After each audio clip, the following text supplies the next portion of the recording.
Let's talk about Anthem. Coming out on February 15th, Anthem is BioWare's newest, latest, greatest third-person open-world shooter, looter shooter, MMO shooter. It's that Destiny style of game, the Destiny style, the Division style, kind of Warframe style, I guess. Anthem will be coming out again on February 15th on both consoles and PC, not on Nintendo Switch for obvious reasons. And this is BioWare's first real attempt at a new kind of game that they've never done. They're also teasing a Dragon Age to come later on, but obviously Anthem is the focus currently.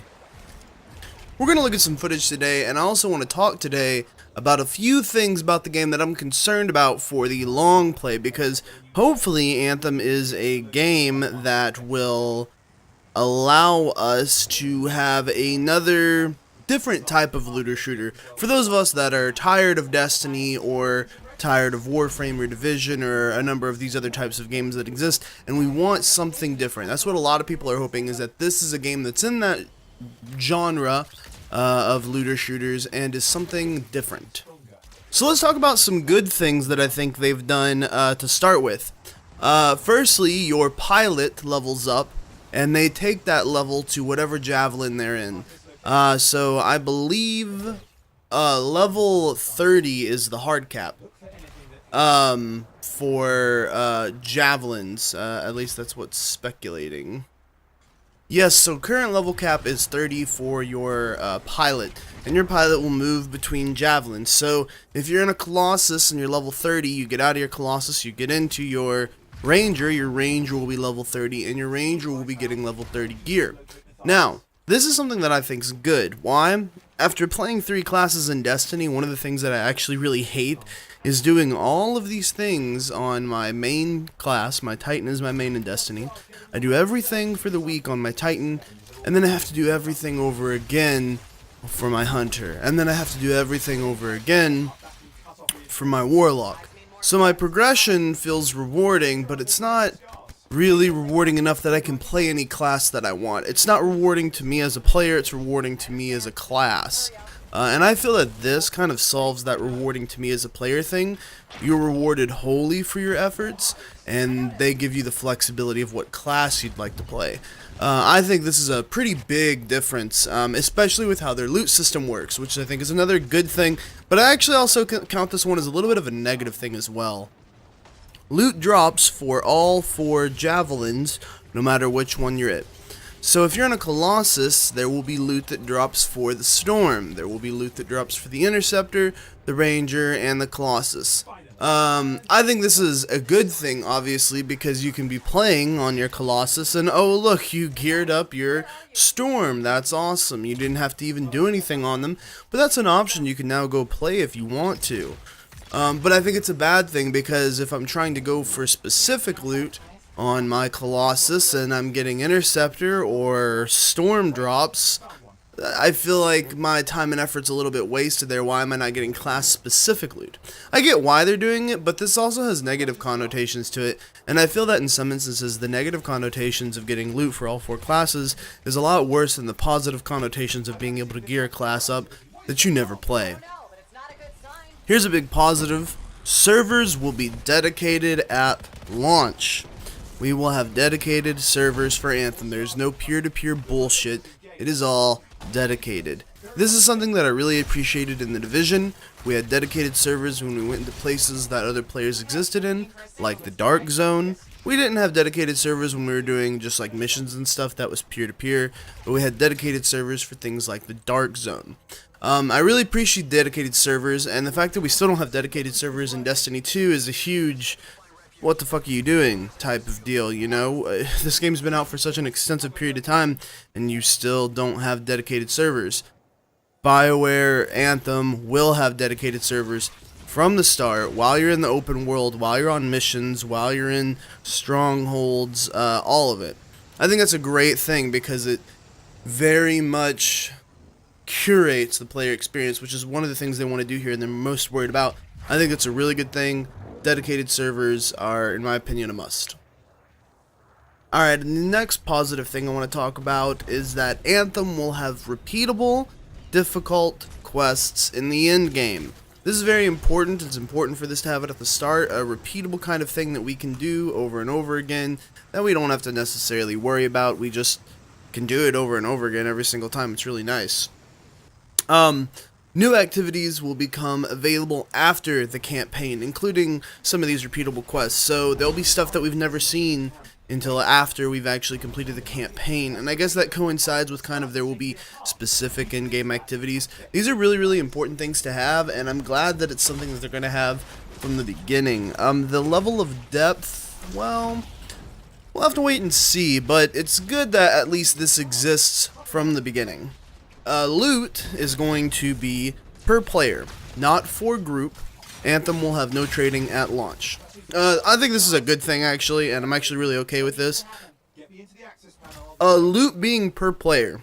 This is something that Destiny did, and I think it works out great because it adds to you wanting to run multiple things at a time. You can't rely. If you could just run something with your friends, you could rely on your friends to get the item that you wanted to if they didn't need it. Or your group to get the item if they didn't need it. And that creates the problem that it's really easy to just do content once or twice or 3 times, get the item you need, and never go back and get it again. That being said, there is a balance to this. You can't make stuff feel so unattainable that it's frustrating. Like, for instance, the Last Word, the Last Wish raid. It seems impossible to get 1,000 voices for some people. The raid exotic in Destiny, particularly me. I've got over 50 clears on the Last Wish raid. I don't have 1,000 voices. So that is, I think that something like that's pushing it too far. Stuff starts to feel unobtainable. So they need to find a middle ground there. The next positive thing we can talk about in Anthem is that players can have multiple pilots to replay their story alone or with friends. So if you want to replay the story, you can just create a new pilot and go with it. This is also a really, really good thing to have multiple pilots, because apparently there is some kind of skill trees. So obviously you're going to take skills that are going to be more in line with your Javelin that you prefer to specialize in, from our understanding. So if you have multiple pilots, you can have, hey, this is my pilot that I use my Storm on because he's all damage skill based. This is my pilot that I use my Colossus on because he's all health based, tank based, armor reduction based, tank based. The next positive thing is that all Javelins travel at the same speed. However, some do handle differently. I think it's really important that they do feel different. They handle different. Right? The handling is very, very important. I think it's actually a good thing that they all travel at the same speed in the air. Obviously, I hope that's very different on the ground. But having them all travel at the same speed in the air is kind of nice, kind of a good thing. It means everybody gets to objectives relatively at the same time. I think maybe they should have made little differences. For instance, maybe like the Interceptor is just a little bit faster in the air, and like let's say the Storm and the Colossus are a little bit slower, and the Ranger's somewhere in the middle, or you know, maybe the Storm's faster, however you want to balance it. Just to make like the Interceptor gets ahead, scouts some stuff out, and he's like, hey, I need everybody else here, it's kind of bad. Stuff like that. Unfortunately, that kind of stuff won't exist. They all get there at the same time. But that's also a good thing because it means that everybody's engaging the situation all at the same time. It keeps continuity between players. The next positive thing we can talk about for Anthem is that experience will count towards something after you reach max level. They won't tell us what it is yet, but that is a good thing to hear. That is, you don't want to have an entire experience system, and that experience system is only useful from level 1 to level 30. You want to be able to do something with that experience system after they hit level 30. And so they are. And that's a really good thing because that incorporates everything within the game that still makes it worthwhile to keep doing what you're doing. The next positive and negative thing is that Javelins can share weapons that belong to the same pilot. And so we kind of actually talked a little bit about this beforehand. But essentially, if you get weapons for your Colossus while you're playing your Storm, while you're, you know, because the loot that drops for all the Javelins at once, all the weapons can be shared, obviously. It's a good thing and a bad thing because it does mean you can gear up Javelins, like we said, without actually ever touching them. But that's also kind of a bad thing because it's kind of like you know, World of Warcraft, where you can level up to max level with a new class, and you're like, I've never played this class before, and I have no idea what I'm doing, and so it's good, but it's bad. And now we're finally going to get to the negatives, the things that I've seen about Anthem that make me a little nervous, that make me feel like BioWare maybe doesn't really know what they're fully doing. This is the kind of stuff that I'm worried about at the launch of Anthem. Pilot customization will be limited compared to Javelin customization. At least at launch. Now, to be fair, Javelin customization is extremely deep. What they could be saying here is just that something that's realistic. Yes, your pilot customization is limited to your Javelin customization. All you can do is customize your hair, your face, your eyes, your nose, your mouth, your ears. Whereas on your Javelin, you can customize everything from the paint scheme, the material, the armor type, the armor material, the reflective properties, how many types of paint job, you know, like the Javelins have a ton more customizable abilities. So this could be an honest thing that's not actually bad, but it could also be a bad thing where it's like, what, male or female? And that's your only choice. That'll be the bad part about it, depending on how limited the customization actually is. The next negative thing, and this is actually a really big negative, gear drops are based on your overall level, not what you have equipped. So what does this mean? Well, it means once you hit level 30, you will be getting the most powerful gear in the game. You have to do upper activities to get things like Masterwork and Legendary gear, but you'll essentially be getting the most powerful gear in the game when you hit level 30. There will be no gear score, there will be no harder content that you won't be able to really do or access without higher gear score. And this is a problem because what it means is that once you hit level 30, you're done with scaling. There's no additional scaling into the endgame. Activities aren't going to become more or less difficult based on how powerful you become, because you're going to be essentially as powerful as you're ever going to be. Once you hit level 30, you're going to be getting the maximum amount of gear at that point. That creates a real problem because, yeah, our Masterworks and Legendary is going to change things like, oh, you're going to get a few percent here and there of more or less better stuff. You are, yeah, it's a few percent change here or there, but largely in whole, you're going to feel as powerful as you've ever felt when you hit level 30. And no scaling at the end game for gear score to get higher, to get better gear once you hit level 30 kind of makes me a little worried about what they're actually going to do for endgame. How extensive is the endgame if there's really no scaling?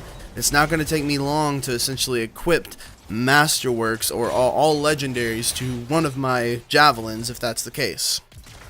And this kind of leads us into our next negative topic. High rarity items don't have an equipped limit. So this means you can equip as many Masterwork or as many legendaries as you'd like.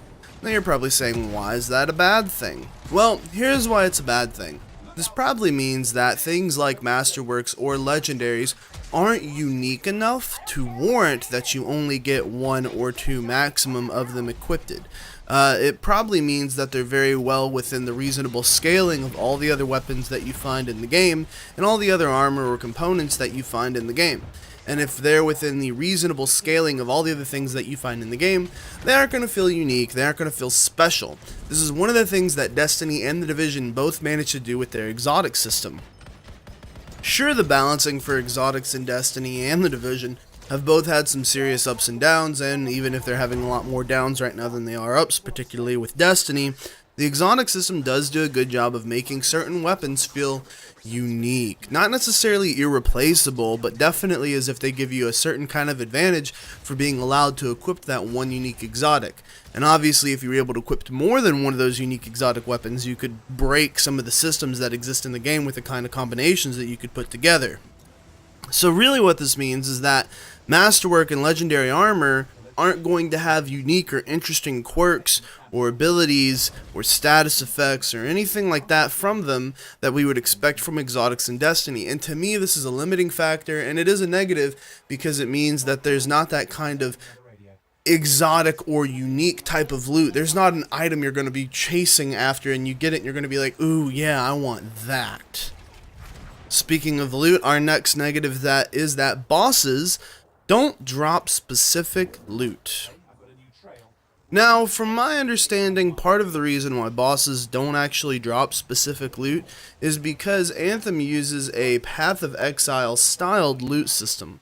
What does Path of Exile styled loot system means? It's a prefix-suffix type game. So you have a sword. With Path of Exile, you have a Sword of Hate. Or you have a permafrosted Sword of Hate. Well, a Sword of Hate does 5 extra damage. A permafrosted Sword of Hate does 15% slow, 2 frost damage, and then 5 extra physical damage on top of it because of hate. So that's the kind of prefix-suffix type of game you're looking at. Things that have, let's say, the permafrost prefix will have extra frost damage on them, or they may slow enemies. Things that have the hate suffix on them are just going to do extra damage in general. That's an example. So you could have the Great Javelin Mortar of Fire. Well, normally you could just have a mortar, but the Mortar of Fire does fire damage instead of just regular damage. The Great Javelin Mortar means it does 10% extra damage of fire damage. So that's the kind of prefix-suffix game that they're rumored to be going with, and that's why bosses won't drop specific loot. If it's true that they're going with that prefix-suffix game, this actually ends up not being a negative that bosses don't drop specific loot. It kind of actually ends up being a positive because that means there are hundreds and hundreds and hundreds of maybe even thousands of variations of loot that you're always going to want to try to keep up with. You're always going to be looking for the next best thing, and this means you can really hone down and find specific pieces for loot that really make it worthwhile. Hopefully this is the case, but if it's not the case, this definitely makes the bosses not dropping specific loot an actual really big problem for the game. Another negative, players won't be able to inspect friends' gear at launch. Now, for me and a lot of my friends, it's not a huge deal, because if we really want to know the stats of something or what it is, we can just send each other screenshots through Discord or anything like that, and we know it's not that big of a deal. But for other people in the wild that are playing with their friends, whether over console or anything like that, that can't, or random groups, because there is matchmaking for everything, that is a little bit of a negative, because you're going to see an item and you're going to be like, ooh, I want that, what is that? And unless the other player is going to take the time to tell you, this is a blah blah blah blah blah blah, and I got it at blah blah blah, you'll never know. And that kind of creates a problem for giving players an idea of, ooh, I saw this thing that I want to chase after, and now they know where to go for it. The next negative is that difficulty settings mainly bolster health and damage. Why is this a negative thing? Well, a lot of people are complaining that the game feels kind of easy. And the reason why the people are complaining that the game feels kind of easy is mostly due to how the AI responds. The AI acts pretty stupid in a lot of scenarios. A lot of them just kind of stand around and they don't really do anything. If difficulty setting just mainly bolsters health and damage, it's not really changing AI behavior. And that's a problem because the AI are pretty stupid. They just stand around and do nothing. Games used to do this a lot, and now they don't anymore, and it's really frustrating as to why. It used to be that AI had different difficult settings in terms of how aggressive or non-aggressive that they acted. Division kind of does this a little bit, but not so much anymore. Essentially, they give you harder scaling enemies that act more like agents on higher difficulties called hunters in the Division. And the hunters employ a lot of advanced tactics, questionably. But in general, their tactics are more aggressive and in line with what players might do. AIs seem to be less and less and less aggressive these days, and then they just turn up how much health the AI has or how much damage the AI has. And I think that's really just kind of boring. Why not actually develop the AI in such a way that they do tactics? They actually have like formations and attack patterns, and they sometimes will flank you or create a type of attack pattern that you can't really seem to be able to break without some coordination between your team. Developing AI that has better war tactics just seems like a more fun and intelligent challenge as opposed to just making you shoot them a lot more and making you take a lot less damage. Both of that's very boring in my opinion. Another negative, close to the last negative, no content scales above 4 players. Why is this a negative? So everything is going to be 4-player in Anthem. Everything is designed around 4-player. Now this can be a positive in the fact that there's going to be a lot of continuity between content because it's all designed for 4 people. Everything is going to feel really well tuned because it's all designed for 4 people. But the one thing that I will say about multi-person content past the standard, for instance, Destiny's raids are 6 people, and Anthem will be getting raids, and I actually have a very good comparison for this. In Destiny, we had raids since Destiny 1. These were very exciting because most player activities were 3-player activities aside from PvP. 3-player activities turned to 6-player activities for PvE content. And that was really exciting because it was more people, more you could do, more mechanics, more fun, and interesting things happened because of how they designed the levels. Bungie's raid design, in my opinion, is still second to none, and nobody's been able to outdo their raid design. Even their bad raids are good.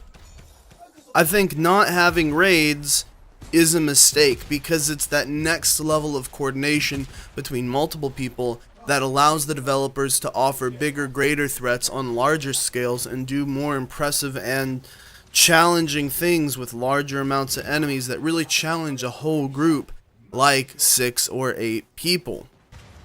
I feel like not having the raids is a mistake, and it's a bit of a cop-out for being too afraid to not wanting to be able to design 8-player content and simply focusing on 4-player content. The Division had this problem. The Division 1 did not have 8-player or 6-player content in the format of raids, and because of that, the in-game felt lacking. It did actually feel lacking because it didn't feel like there was this pinnacle activity of a raid or something like a pinnacle activity of the raid to kind of round out the end of the game to say you've achieved it. You've gotten to the end, you've done it all. Now, the Division found alternative ways to kind of round out the end of the game, but it took them almost 2 years to reach those other pinnacle activities of rounding out the game. And because of that, that was a lot longer development process and things they're now implementing in the Division 2, but they're also including raids in the Division 2. Not including raids, I feel like, is a problem. Not including higher player activities than 4 is not a problem, because you get comfortable with the number of players you have, and then adding that 4 or 2 more additional players changes how scaling can work, changes how difficulty can work, changes how mechanics can work, changes how you have to think as a group, and can challenge you in much, much more effective ways. And the last negative, and possibly one of my biggest, I'm not sure if it's a negative or not, because it's very dependent on how the game plays out, is that loot can't be swapped mid-game. There's a reason I saved this one for last, because initially I want to say, well, that's a stupid idea. You can't swap loot mid-game? Why would you even think about having that kind of system in-game? When I think about it for a second, well, it's not that stupid, but it's kind of a pain in the ass. So if you're looking to swap loot mid-game, like let's say you get that piece that you need for that build that you're working on for your storm to maximize your lightning damage, and you get it to drop in the middle of a mission, well, you can't equip it. You got to go back to your base, so you still have your incomplete build. Why is this a good thing? Well, one, it's going to challenge players to think of what they're taking out into the field, and do they cover all of their bases. If they don't cover all their bases, then they have a problem and they need to reorganize their build and kind of look at it. The player needs to make sure they're self-sufficient before they go out there, whereas in Destiny, I can just jump out wherever I want to and know that I can pull anything from anywhere at any time. Sure, it's nice, it's slightly unrealistic though, and it creates this caveat that I never have to be prepared because I can be prepared anytime I want to be. Forcing you to leave the base with a particular set of builds says, okay, you have to prepare yourself for what's ahead, for what's out there, otherwise you're going to run into some difficulties because you haven't adequately prepared yourself beforehand. Not allowing loot to be swapped mid-mission gives this impression. On the other hand, let's say you get a new weapon, it's nice and shiny and you want to try it out and you want to use it. You can't. You gotta wait till the mission's over for 20 or 30 more minutes, go back to base. Was this weapon actually worth getting? Oh no, it's terrible. It actually wasn't worth getting. It feels terrible. It hits like wet turds. It's not nearly as good. as I thought it would be when it dropped. It's a two-sided coin. It takes away convenience for, I think, preparedness. Which can be a good thing, but it can also be a bad thing.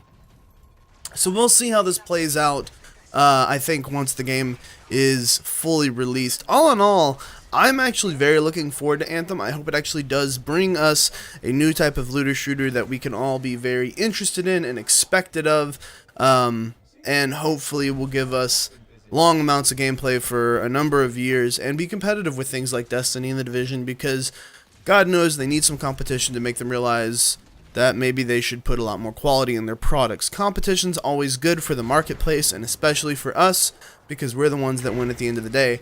I'm Guns, hope you enjoy this Anthem content. I'll be streaming the Anthem demo live January 25th, all weekend long, 25th, 26th, and 27th. You can watch me at twitch.tv/GUNZGAMES.